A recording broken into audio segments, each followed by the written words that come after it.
When working with arrays, there are two basic ways to declare an array. That is through an explicit or an implicit subscript.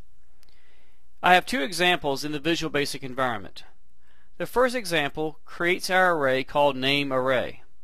You'll notice that within the parentheses there is not a subscript. In other words, it is empty. That is because I'm declaring the data that is to be stored in the array on the same line as the dim statement itself. When you declare an array in this manner, you do not specify the number of elements or the highest subscript. Visual Basic will calculate what that number is based on the actual contents of the data that you place in the brackets. Notice that you still need to provide the name and the data type, in this case string. And then you enclose in brackets, separated by commas, each element of the array. In this example, we're using string data, so therefore each name is enclosed in quotation marks. If this were numeric data, then you would not use quotation marks, but you would still separate each piece of data with a comma. Now the second example, which I have placed in the form load event, is declaring an array with a high subscript of 10. You'll see the number 10 in parentheses. This array, which is being called items array, is capable of storing 11 elements, that is 0 through 10. It has a static size, meaning that it is not changeable unless I were to alter the high subscript.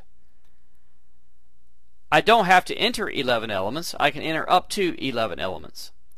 In this case, I'm entering 6 pieces of data, and I'm choosing to start at location number 1, although I could start at 0 or any location within the range of 0 through 11 in the array called items array.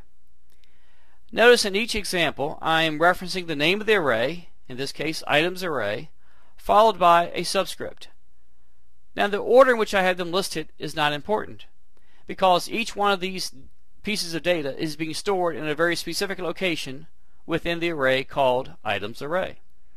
That is, the word desk is being stored in the items array sub 1 location, and the word computer is being stored in the items array sub 2 location, and so forth. Now once the data is stored in the arrays, it does not matter in which manner the data became there. It simply is now available for the user and for the programmer to then manipulate in any way they so choose. Just keep in mind these are two ways that you will see when working with arrays. Is that you will see a number in parentheses indicating the high subscript, or you may see in the first example an empty parentheses, but then you need to have the actual data that is to be entered into that array when the program is executed.